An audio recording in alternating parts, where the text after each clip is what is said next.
Hello everyone, welcome to our channel. আর একবার চলে এসেছি প্রায় অনেক দিন বাদে নতুন একটা রেসিপি নিয়ে। এই যে আজকে নিয়ে চলে এসেছি শাপলা। শাপলা কারা কারা খেতে ভালোবাসেন অবশ্যই আমাদের জানাবেন। শাপলা সত্যি বর্ষাকালেও খেতে খুব ভালো লাগে, এখন তো বর্ষারই সিজন। আর চিংড়ি মাছ দিয়ে আজকে শাপলাটা করবো। তো এখানে অনেকটা চিংড়ি মাছ নিয়েছি, কেটে ধুয়ে পরিষ্কারও করে নিয়েছি। তাহলে বাকি উপকরণগুলো একবার চোখ বুলিয়ে নিই। প্রথমেই রয়েছে এখানে পেঁয়াজ কুচি, তারপর রয়েছে এখানে আদা বাটা, এখানে আচ্ছা আদা রসুন দুটোই রয়েছে। এই যে আদা রসুন, এখানে রয়েছে ধনে গুঁড়ো, হলুদ গুঁড়ো, লঙ্কার গুঁড়ো, নুন, আর এখানে রয়েছে তেল, আর সাথে তো দেখিয়ে দিয়েছি চিংড়ি মাছ, আর এখানে রয়েছে শাপলা। তাহলে চলুন রেসিপিটা আমরা শুরু করি। ভালো করে একটু সুন্দর করে করলে না শাপলা খেতে কিন্তু খুব ভাল লাগে। আচ্ছা, এর মধ্যে এখন নুন মাখানো হবে। হ্যাঁ, নরম বলে এর মধ্যে একটু নুন মাখিয়ে নিচ্ছি।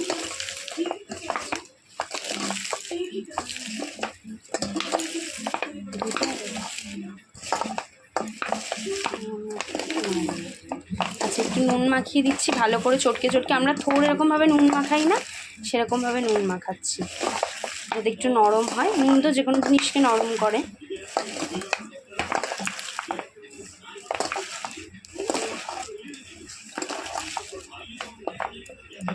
আচ্ছা, এই যে শাপলায় আমি নুন মাখিয়ে দিয়েছি। এবার আমি কড়াতে রান্নাটা শুরু করব। দিয়ে দিচ্ছি প্রথমে সর্ষের তেল।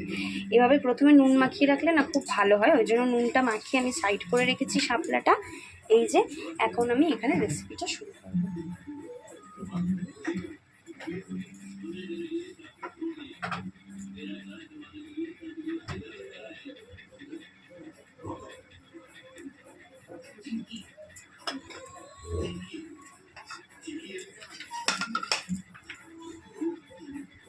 আচ্ছা, এখন আমি চিংড়ি মাছের নুন হলুদ মাখাচ্ছি।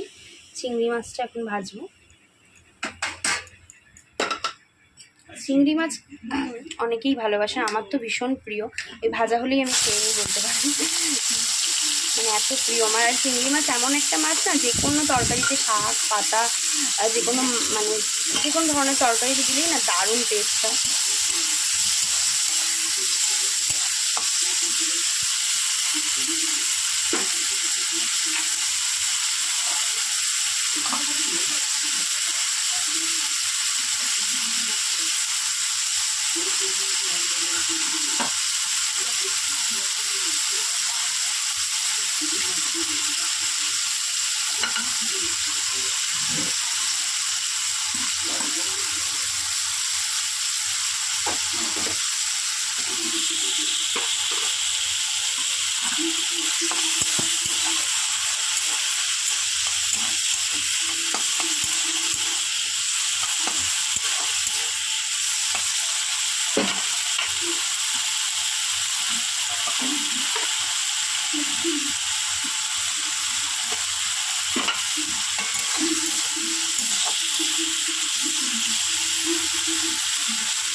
চিংড়ি মাছ আমার মোটামুটি ভাজা হয়ে গেছে, হালকা করেই ভেজেছি। হালকা করেই ভাজতে হয় চিংড়ি মাছ, আর যেহেতু আমি এতে দেবো তাই জন্য হালকা করেই ভাজবো।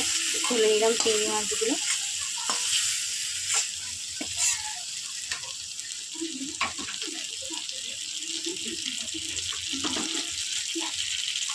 এবার দিয়ে দিচ্ছি কড়াতে আরও একবার সর্ষের তেল।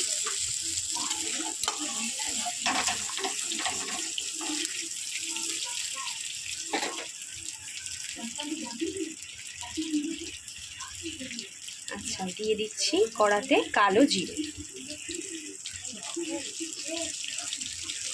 আর পাশে টিভি চলছে তো সেই জন্য একটু সাউন্ড আসছে, ইগনোর দ্যাট সাউন্ড।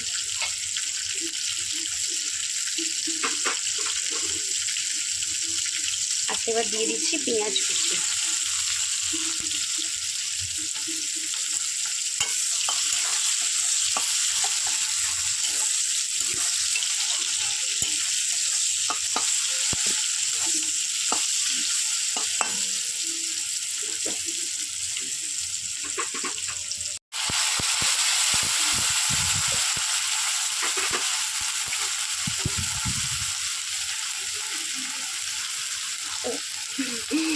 দিয়ে দিয়েছি পেঁয়াজ কুচি। পেঁয়াজ কুচির পর দিলাম হচ্ছে আদা রসুন, পেঁয়াজটা ভাজা হয়ে যাওয়ার পর আদা রসুন বাটা, আর দিয়ে দিচ্ছি ধনে গুঁড়ো, আর দিয়ে দিচ্ছি হলুদ গুঁড়ো।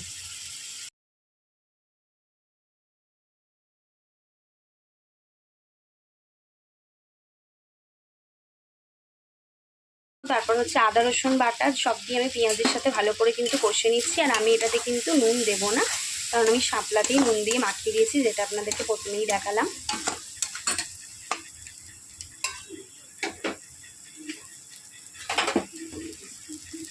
আচ্ছা, শাপলাটা কিন্তু বেশ নরম হয়েছে, এই যে আপনাদেরকে দেখিয়ে দিই, ভীষণ নরম হয়েছে কিন্তু।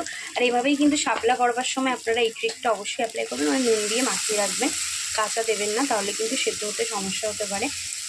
চিপে চিপে আমি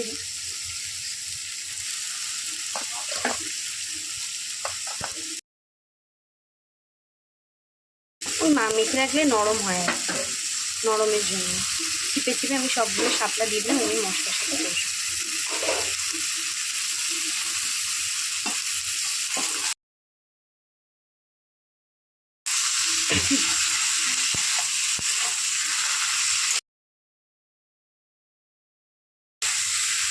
শাপলাটাকে আমি ভালো করে মিক্স করে নিচ্ছি সব মশলার সাথে।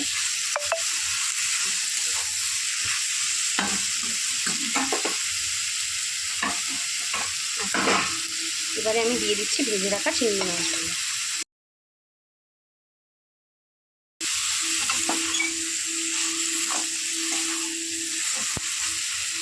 ভালো করে নেড়ে নিয়ে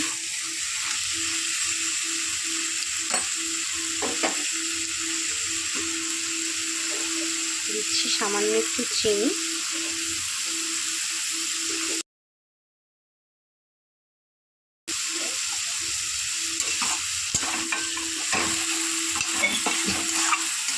আর একবার ভালো করে নিয়ে নিই না, শাপলাটা আমি ভালো করে এখন নাড়ানাড়ি করবো।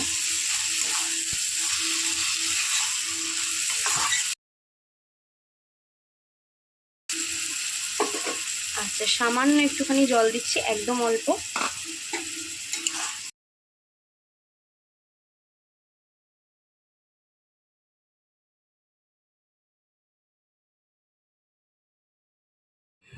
তো এখানে আমি কিছুক্ষণের জন্য জল দিয়েছিলাম, মানে একদমই কম জল দিয়ে আমি এখানে ঢাকা দিয়ে দিয়েছিলাম। আর আমাদের শাপলা কিন্তু মোটামুটি তৈরি হয়ে এসছে। আর একটু নেড়ে দিই আমি, দেখতে দারুণ লাগছে না, খেতেও কিন্তু দারুণ হবে। তাহলে কারা কারা এখনও বাড়িতে এইভাবে শাপলা রান্না করেননি চিংড়ি মাছ দিয়ে, তারা কিন্তু অবশ্যই বাড়িতে ট্রাই করুন, দারুণ হবে খেতে। আর কালারটা আমি একটু দেখিয়ে দিই, দারুণ এসছে কালারটা, খেতে লাগবে কিন্তু ভীষণ ইয়ামি। আর চিংড়ি মাছ পড়লে তো এমনি দিয়ে যে কোনো রান্নার টেস্ট আরও বেড়ে যায়।